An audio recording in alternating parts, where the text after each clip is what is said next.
함께 하나님을 예배하겠습니다. 광야에서 외치는 자의 소리가 있어 이르되 너희는 주의 길을 준비하라. 그의 오실 길을 곧게 하라. 모든 골짜기가 메어지고 모든 산과 작은 산이 낮아지고 굽은 것이 곧아지고 험한 길이 평탄하여질 것이요 모든 육체가 하나님의 구원하심을 보리라. 사랑과 은혜가 충만하신 하나님, 저희가 소리 높여 주님께 감사의 찬송을 올리는 것은 저희를 지으심이 심히 아름답고 기묘하기 때문입니다. 만세 전부터 저희를 하나님의 자녀로 택하여 주셨으며 우리의 내장을 지으시며 모태에 있을 때 벌써 저희를 만드셨나이다. 저희의 형질이 이루어지기 전에도 하나님의 눈길은 저희를 살펴보셨으며 구원의 책에 이 모든 섭리를 기록하셨나이다. 부족하기 짝이 없는 이 죄인을 생각하심이 어찌 그리 보배롭고 아름다우신지요. 하나님께서 베풀어 주신 그 놀라운 은총과 섭리에 감사하며 예배하오니 기쁘게 흠양하여 주옵소서. 육신을 입고 이 땅에 강림하신 예수님의 이름으로 기원하옵나이다. 아멘.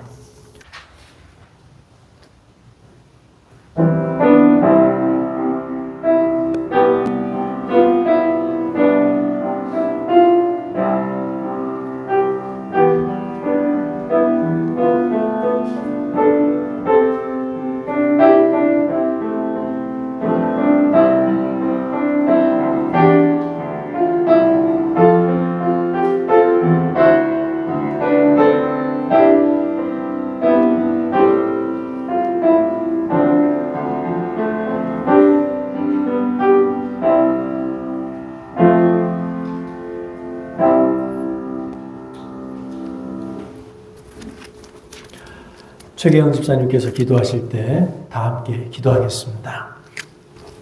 살아계신 하나님 아버지, 오늘은 대림절 세 번째 주일입니다. 우리를 위해 이 땅에 오신 예수 그리스도의 탄생을 기쁨으로 준비하는 주간입니다. 세상이 그렇듯이 함께 세상과 떠들썩하고 수많은 이벤트로 끝나는 성탄절이 되지 않게 하시며 저희 한 사람 한 사람이 참 성탄절의 의미를 되새기며 이제 또다시 오실 예수 그리스도를 세상 속에서 인내하며 기쁨으로 기다릴 수 있는 한 주가 되게 하시옵소서. 주님이 다시 오실 그때가 언제인지는 우리는 알 수 없으나 그때를 기다리는 우리의 삶이 그리스도의 향기가 되게 하시고 때를 어떤지 못 어떤지 오직 한 분 되시는 구세주 예수 그리스도를 전할 수 있는 힘을 허락하여 주시기를 원합니다. 우리는 나약하여 혼자 힘으로는 할 수 없습니다. 보혜사 성령님께서 도와주셔서 때로는 우리가 교만해지고 또는 좌절하고 또 때로는 세상과 타협하여 손을 잡고자 하는데 그런 저희를 붙잡아서 올바른 길로 인도하여 주시기를 원합니다. 우리 링컨 교회의 모든 성도님들 한 분도 빠짐없이 올해 크리스마스에는 예수 그리스도를 만나고 하늘에서 주시는 큰 기쁨 가운데 한 해의 마무리를 하며 영육 간에 강건하고 다가오는 새해를 잘 맞이할 수 있도록 축복하여 주시옵소서. 아버지, 저희가 태어나고 자란 조국 대한민국이 지금 너무나도 큰 혼란에 빠져 있습니다. 아버지의 공의와 정의의 의로운 손길로 붙들어 주시사 하루속히 안정을 되찾아갈 수 있도록 은혜를 베풀어 주시기를 원합니다. 오늘 단위에 세우신 각 박경을 목사님을 위해서 기도드립니다. 항상 먼 길을 오갈 때 아버지께서 안전하게 지켜주시고 성도들을 이끌어갈 때 하나님 아버지 보시기에 기뻐하시고 옳은 길로 인도하실 수 있는 지혜와 능력과 사랑으로 충만케 하시며 성령의 두루마리로 감싸주시기를 기도드립니다. 오늘도 단위에서 말씀을 선포하실 때 전하는 자와 듣는 자가 한 마음이 되어 아멘으로 화답하며 이 예배가 주님 영광 받기에 부족함 없는 합당한 예배가 되게 하여 주시옵소서. 이 모든 기도를 우리를 위해 이 땅에 오셔 목숨을 생명을 주신 예수 그리스도의 이름으로 간절히 기도드립니다. 아멘. 오늘 우리에게 주신 하나님 말씀 말라기서 3장 1절로 4절의 말씀입니다. 만군의 여호와가 이르노라. 보라, 내가 내 사자를 보내리니 그가 내 앞에서 길을 준비할 것이요 또 너희가 구하는 바 주가 갑자기 그의 성전에 임하시리니 곧 너희가 사모하는 바 언약의 사자가 임하실 것이라.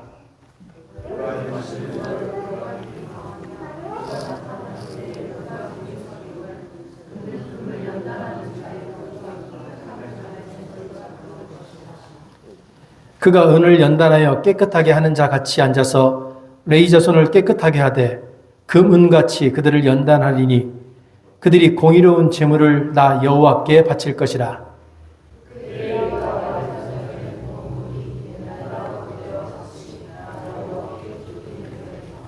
아멘.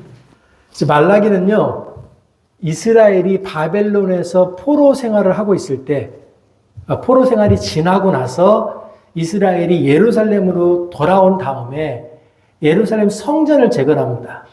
그러니까 예루살렘 성전하고 몇십 년이 지난 후에 한 주전 5세기, 그러니까 예수님이 오시기 한 5세기 전에 활동했던 선지자입니다. 이 말라기라고 하는 이 이름의 뜻은 나의 사자, 그러니까 그 호랭이 사자, 그런 사자가 아니고 나의 말을 전하는 자라고 하는 뜻입니다.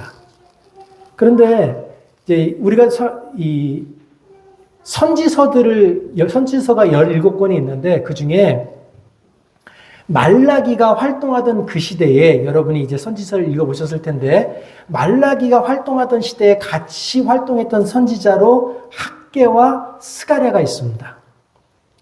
이 학개는 뭐 하던 사람이냐면 이스라엘 사람들에게 너희들이 열심을 내서 이 무너진 성전을 다시 세워야 한다. 우리가 이 무너진 성전을 다시 세워야 이스라엘과 하나님과의 관계가 재정립된다라고 하면서 이스라엘의 성전 건립을 굉장히 독려했던 선지자입니다. 스가랴는 이스라엘 사람들이 포로에서 풀려나 예루살렘으로 왔는데 그들의 삶이 변하지 않는 거예요. 예루살렘으로 돌아오면 모든 것이 다 해결될 줄 알았는데 해결되지 않으니까 이스라엘 사람들이 하나님께 대해서 실망하기 시작합니다. 하나님께 대한 실망이 결국 어떻게 날아가냐면 하나님에 향한 신뢰가 사라져가기 시작합니다.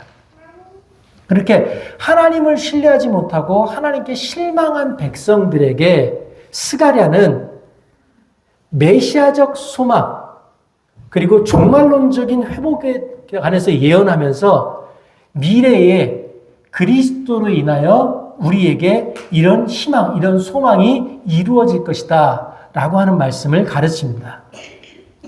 그리고 이제 오늘 본문인 이 말라기는 성전이 다 완공이 됐어요. 바벨론에 의해서 완전히 무너졌던 그 성전이 바벨론에서 포로로 돌아온 후에 이스라엘 백성들이 자신들의 삶이 그렇게 살기 힘들고 빡빡함에도 불구하고 노력을 해서 성전을 재건했는데 성전만 재건했지 이스라엘이 가지고 있던 사회적이고 종교적인 문제는, 그러니까 다른 말로 하면 이스라엘 백성의 그 영적인 타락은 하나님을 벗어나서 살아가던 그 삶의 방식은 전혀 바뀌지 않았다는 거예요. 그래서 그런 사람들에게 말라기는 너희들이 하나님과 바른 관계를 회복하는 것이 정말 중요하다라고 하는 말을 가르쳤습니다. 그런데 왜 이스라엘 사람들이 바벨론에서 포로로 살다가 해방되어서 예루살렘으로 돌아왔는데 그들이 하나님과의 관계가 점점점 나빠졌을까요? 이스라엘 백성은 이렇게 기대했던 겁니다. 바벨론 포로에서 풀려나 예루살렘으로 돌아오기만 하면, 예루살렘의 성전을 다시 재건하기만 하면 우리가 우리 조상 다윗의 때에 누렸던 그 영광, 주변의 모든 민족을 복속하고 그들로부터 상납금을 받는 주변 모든 땅을 다스리는 강한 나라가 될 것이다라고 믿었습니다. 이스라엘 사람들은 자기들이 예루살렘으로 돌아오기만 하면 자신들이 가지고 있는 경제적인 풍요가 이루어질 거라고 믿었어요. 그런데 바벨론에서 포로로 풀려나 예루살렘으로 돌아왔는데 종교적인 것도 풀리지 않고 경제적인 것도 풀리지 않고 군사적인 상황도 풀리지 않았습니다.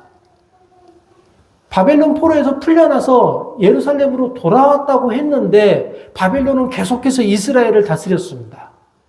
이스라엘 주변에 있었던 민족들은 끊임없이 이스라엘을 괴롭혔습니다. 더 큰 문제는 예루살렘으로 돌아온, 이스라엘로 돌아온 이스라엘 사람들의 경제적인 상황이 점점 나빠졌다고 하는 겁니다. 여기에 더해서 더 큰 문제는 뭐였냐면 이스라엘 백성들이 바벨론에서 섬기던 이방 신을 예루살렘까지 가지고 와서 섬겼다는 거예요. 그러니까 이스라엘 사람들은 자신들이 바벨론에서 섬기던 이방의 신을 예루살렘까지 가지고 와서 섬기면서도 그것이 문제가 된다라고 전혀 생각하지 않았습니다. 다른 말로 하면 이스라엘 사람들이 살던 삶의 장소가 바벨론에서 예루살렘으로 바뀌기는 했으나 그들의 삶을 대하는 태도, 그들의 믿음의 근간, 본질은 하나도 변하지 않았다는 겁니다. 그러면서도 이스라엘 사람들은 자신들의 문제가 뭔지 몰랐다는 거예요. 자신들이 삶의 장소가 바뀌었다는 그것 하나, 삶을 대하는 태도, 하나님을 대하는 태도가 전혀 바뀌지 않았음에도 불구하고 자신들의 삶의 태도가 바뀌었다는 그것 하나만 가지고 이스라엘 사람들은 하나님의 정의가 마땅히 실현돼야 한다고 믿었습니다. 그런데 하나님의 정의가 자기들의 기대하는 것과 달리 실현되지 않자 하나님의 정의에 대해서 실망했습니다. 또한 하나님의 나라가 이 땅에 바로 이루어지지 않는 것, 다윗 시대, 다윗의 영광이 재현되지 않는 것 때문에 의기소침해졌습니다. 이스라엘 사람들은 그 조상 때부터 하나님을 믿어왔어요. 그래서 하나님께 실망했고 하나님이 자신들의 뜻대로 움직여주지 않는 것 때문에 의기소침해지긴 했으나 신의 존재 자체를 부정하지는 않았습니다. 그러나 신의 존재 자체를 부정하지는 않았으나 자신들의 하나님이 정말로 자신들의 삶을 믿고 맡길 수 있는 그런 존재인지에 대해서는 의심하기 시작했습니다. 그래서 그들은 예루살렘에 돌아와서도 하나님을 믿는다고 말은 했지만 바벨론에서 자기들이 섬겼던 이방의 신들을 계속해서 섬겼던 겁니다. 물론 그들은 예루살렘으로 돌아와서 자신들의 11조를 하나님께 바쳤습니다. 또 때가 되면 마땅히 하나님께 드려야 되는 제사도 드렸습니다. 그런데 마음속에서 깊숙하게 신뢰하지 못하는 신에게 온전한 11조와 정성이 들어간 제물이 올라간 제사를 드릴 리가 없습니다. 그래서 그들은 제사를 드려야는 되겠고 내가 제사 드리는 이 신을 신뢰할 수는 없고 그래서 제사를 드릴 때 병이 들었거나 흠이 있는 짐승, 소나 양 등을 제사에 쓰일 제물로 선택했습니다. 11조는 생략하거나 대충 하는 신용만 했습니다. 그렇게 그들은 하나님께 드리는 예배를 형식적인 예배로 전락시켰고 그런 방식으로 그들은 하나님의 거룩함을 더럽혔습니다. 그런 시대에 이스라엘 사람들이 그런 식으로 하나님의 거룩함을 더럽히고 있던 그 시대에 말라기는 이스라엘 사람들에게 이렇게 선포하는 겁니다. 하나님의 때와 인간의 때는 다르다. 하나님의 정의는 인간의 기대, 즉 너희들의 기대를 만족시키는 것이 아니라 인류 전체를 정결하게 하고 회복하는 것이다 라고 선언했습니다. 이 말을 말라기는 하나님께서 재련하는 불과 표백하는 잿물처럼 오셔서 백성들을 깨끗하게 하실 것이다 라고 선언합니다. 자신의 때에 하나님의 때를 맞추려고 하는 인간의 시도는 정의의 하나님은 어디에 계시는가? 이 단순한 질문을 통해서 나타납니다. 정의의 하나님은 어디에 계시는가라고 하는 이 질문은 그러나 전혀 단순한 질문이 아니라 하나님의 위에 서서 하나님을 자기의 마음대로 조종하려고 하는 인간의 도발적이고 무례한 질문입니다. 이 질문에 숨겨진 것은요, 도대체 하나님의 정의가 언제 이루어지는가에 대한 궁금증이 아닙니다. 이 질문에 숨겨진 것은 내가 원하는 정의가 내가 원하는 때에 내가 원하는 방법으로 이루어지지 않자 하나님께 실망한 인간들이 하나님 당신은 불공정한 분입니다 라고 비난하는 마음을 표현하고 있는 겁니다. 이스라엘 사람들은요, 자신들의 죄악과 책임을 돌아보지 않았을 뿐만 아니라 자신의 관점에서 악인을 처벌하지 않는 하나님의 행동을 탓하고 있는 겁니다. 그래서 도대체 정의의 하나님은 어디에 계시는가라고 하는 이 질문 속에는요, 인간의 욕망이 숨겨져 있습니다. 이 질문에 숨겨진 인간의 욕망, 우리의 욕망은 하나님은 조건 없이 나에게 복을 베풀어 주셔야 한다라고 하는 것입니다. 이 질문 속에 숨겨진 우리의 욕망은 비록 내가 하나님의 법을 따르지 않더라도 하나님은 그것과 상관없이 복을 베푸시는 분이어야 한다라고 하는 그 욕망이 숨겨져 있는 겁니다. 또 이 질문에 숨겨져 있는 다른 욕망은 이겁니다. 하나님이 내 죄에 대해서는 무심하게 넘어가야 하지만 나를 힘들게 하는 타인의 죄에 대해서는 무자비한 심판을 베풀어야 한다라고 하는 욕망입니다. 뿐만 아니라 타인의 죄에 대한 하나님의 심판은 언제나 즉각적으로 나타나야 한다라고 하는 심판입니다. 그래서 교회 다니지 않는 분들이 하는 말 중에 참 쉽게 하는 말 중에 그런 말이 있어요. 도대체 하나님은 뭐 하는지 몰라. 저 인간 안 잡아가고. 근데 본인이 바라는 대로 우리가 죄를 지을 때마다 하나님이 잡아가시고 벌을 내리시면 우리의 삶은 어떻게 되겠냐는 거예요. 그래서 우리의 욕망, 다른 욕망이 숨겨져 있는 겁니다. 내 죄는 상관하지 마시고. 우리는 그렇게 하나님을 조종하고 싶은 거예요. 이렇게 삐뚤어진 이스라엘의 믿음, 이렇게 삐뚤어진 우리의 믿음은 절대로 충족될 수가 없습니다. 문제는 삐뚤어진 믿음, 믿음으로 포장된 자신의 욕망으로 감추어져 있는 그 믿음으로 포장된 그 행위들은 점점 더 충족되지 않기 때문에 점점 더 형식적인 믿음으로 바뀌어간다는 겁니다. 형식적인 믿음을 가진 사람들의 입에서는요, 하나님을 향한 감사와 찬양이 나오지 않습니다. 형식적인 믿음을 가진 사람들의 입에서 나오는 것은 언제나 현실에 대한 불평과 불만뿐입니다. 오늘날 우리들에게도 비슷한 질문이 반복됩니다. 왜 악한 사람들은 번영하고 선한 사람들은 고통을 받습니까? 왜 하나님은 이 시대에 전쟁과 기근과 재난 같은 불의를 허용하십니까? 내가 이렇게 열심히 기도하고 노력하는데 왜 하나님은 내 삶에서 내 기도에 응답해 주지 않으십니까?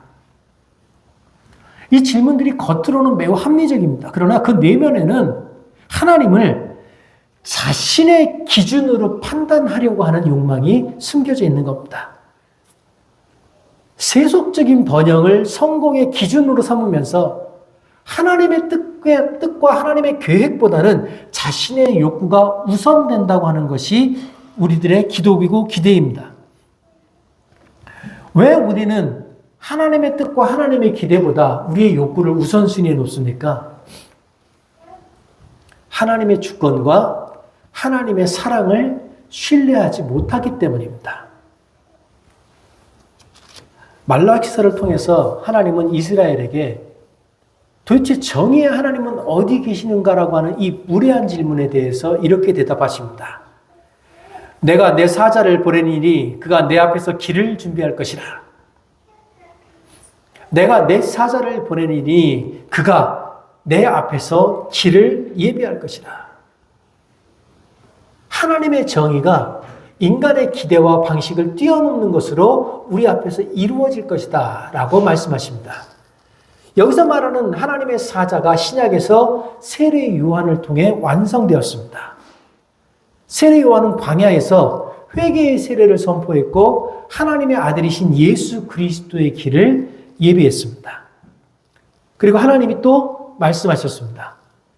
그가 임하시는 날에 누가 능히 그 앞에 서리요.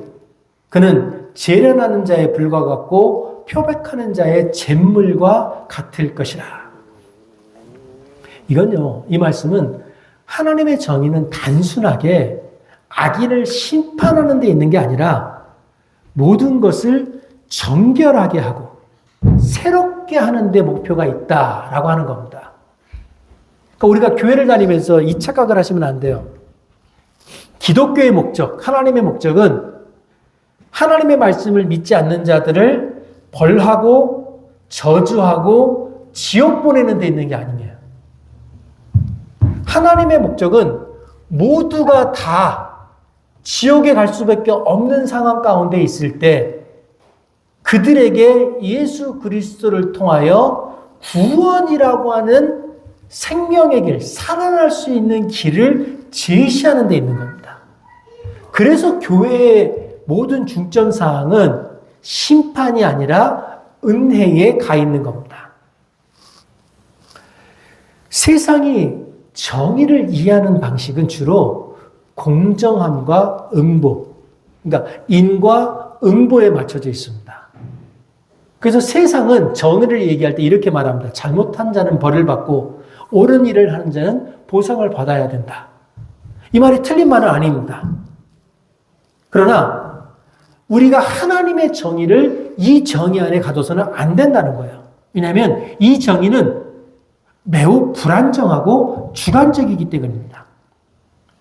우리는 스스로가 매우 객관적이라고 말하지만 우리가 말하는 객관적이라고 하는 건 매우 주관적이에요. 자신의 감정에 따라서 정의를 왜곡하거나 자신의 감정과 자신의 상태에 따라서 정의를 선택적으로 정의하기 때문입니다. 반면에 하나님의 정의는요, 인간의 제한적인 관점과는 전혀 다른 차원에서 이루어집니다. 하나님의 정의는 관계 회복, 그리고 영적인 정결에 초점이 맞춰져 있습니다. 하나님의 정의는 죄라고 하는 것은 벌을 하지만 그 목적은 단순한 응징이 아니라 관계의 회복이에요. 그러니까 우리가 교회에서 누군가가 무엇을 잘못했을 때 그것에 대해서 교회가 징계를 한다는 건 그 징계를 통해서 그 사람을 교회에서 쫓아내고 그 사람이 교회에 적응하지 못하게 하고 그 사람이 교회의 다른 사람들과 관계를 끊어내게 하는 데 목적이 아닌 게 아니라 교회의 징계의 목적은 올바르지 않은 관계를 바른 관계로 회복시키기 위한 것이라는 거예요.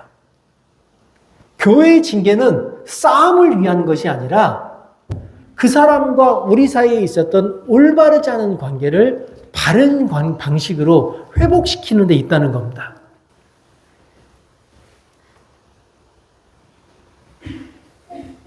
그러니까 우리가 하나님의 정의, 구원 이런 얘기를 할 때 너무 어려운 시대에 기독교가 한국에 들어와서 시작됐기 때문에 우리의 신앙이 너무 전투적이에요. 막 싸워서 쟁취하는 것이 신앙이라고 자꾸 착각을 한다는 거예요. 근데 성경이 우리에게 말씀해 주는 신앙, 믿음은 뭐냐면 평화로운 거예요. 관계를 회복하고 서로가 서로를 용납하고 서로가 서로를 받아들이는 것. 가르쳐야죠. 잘못된 것에 대해서 잘못됐다고 말해야죠. 그러나 그 목적은 사랑하는 데 있다는 거예요. 그 하나님의 관계 회복. 죄를 벌하지만 죄인을 하나님께서 사랑하신다는 걸 어디서 보여주셨어요? 신약에 와서 예수 그리스도가 십자가에 달려 죽으심으로 보여주신 겁니다. 그러니까 하나님의 정의는 죄인들을 죽여서 지옥 보내는 것으로 완성된 것이 아니라 하나님 당신이 십자가에 달려 죽으심으로 완성된 겁니다.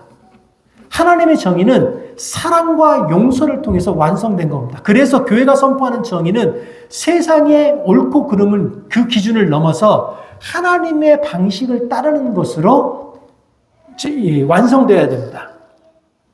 그래서 하나님의 정의는 인간의 마음 상태를 중요시하고 그 중심에 하나님의 사랑과 거룩함이 자리 잡고 있습니다. 교회의 정의는 단순한 악을 응징하는 데 있는 것이 아니라 사랑을 통해서 악을 극복하고 관계를 회복하는 희생적 사랑에 근거합니다. 교회가 말하는 정의는 사회적 약자와 억압받는 이들을 돌보면서 하나님의 정의를 세상 속에서 실현하려고 하는 우리들의 책임감 있는 행동에 근거합니다.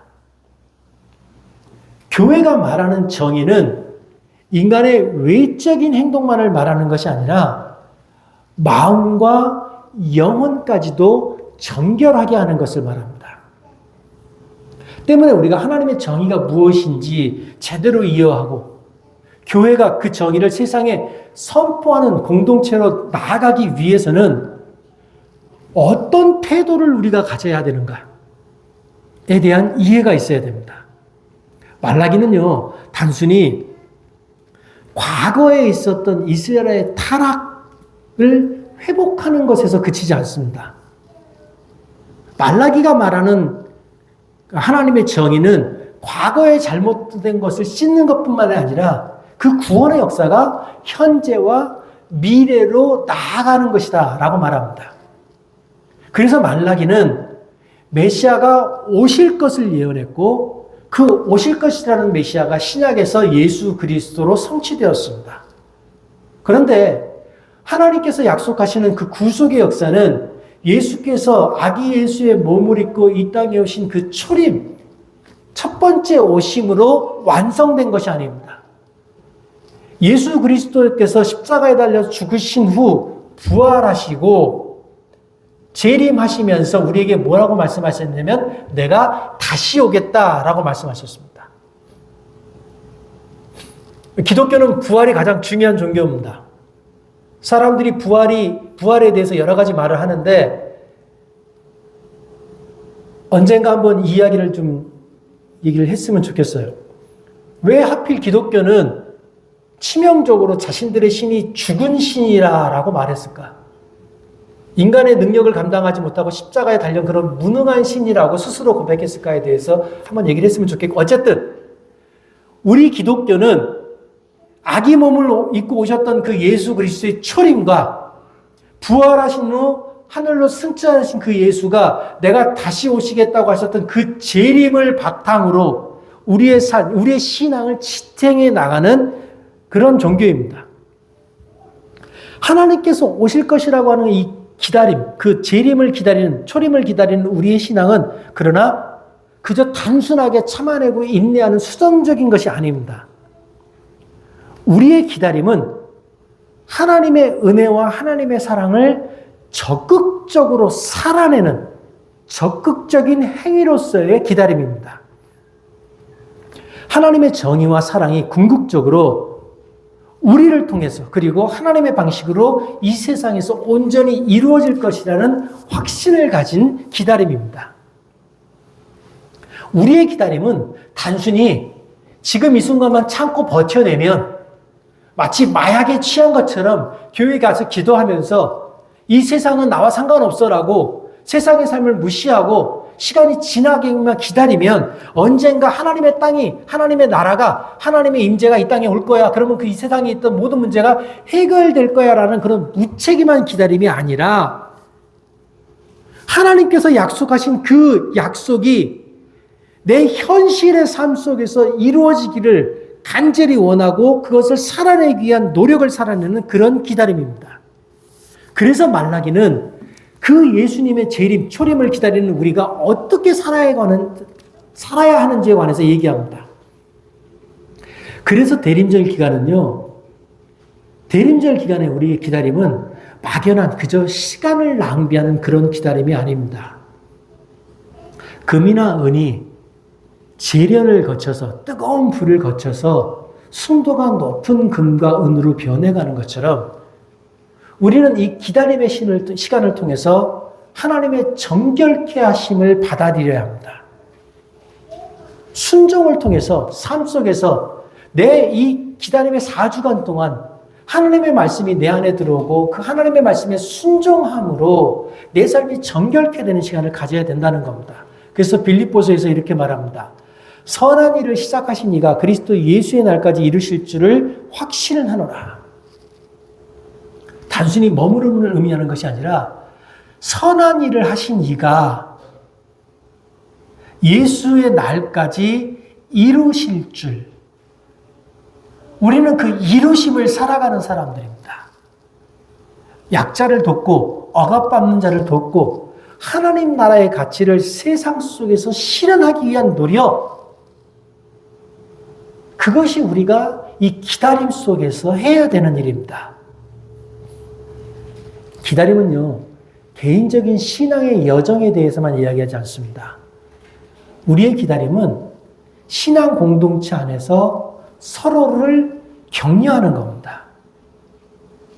우리의 기다림은 신앙 공동체 안에서 서로가 하나님의 은혜를 나누는 것입니다.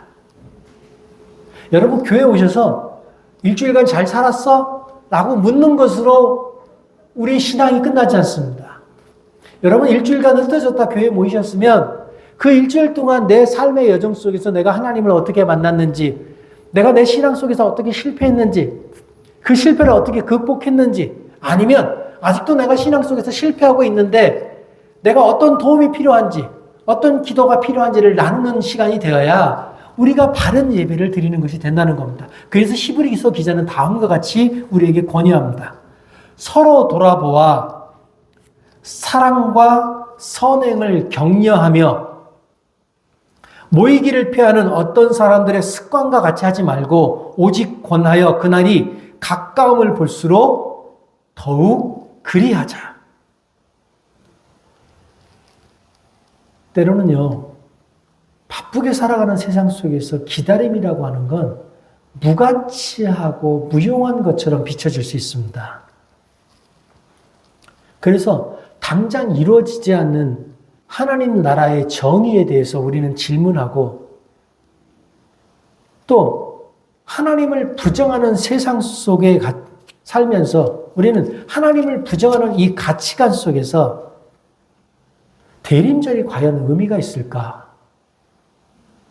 이렇게 바쁘게 돌아가는 세상 속에서 묵묵하게 하나님을 기다린다는 것이 우리에게 어떤 도전이 될까 하고 의구심을 가질 수 있습니다. 그러나 기다림은 그렇게 바쁘게 돌아가는 시간 속에서 차분하게 자기를 가라앉히고 하나님을 신뢰하도록 훈련시키는, 스스로를 훈련시키는 시간입니다. 내가 온전히 하나님을 신뢰할 수 없는 사람임을 고백하는 고백의 시간입니다. 그러면서 하나님께서는 우리의 시간을 넘어서는 분이고 하나님의 계획은 우리의 상상을 초월하는 분임을 고백하는 시간입니다.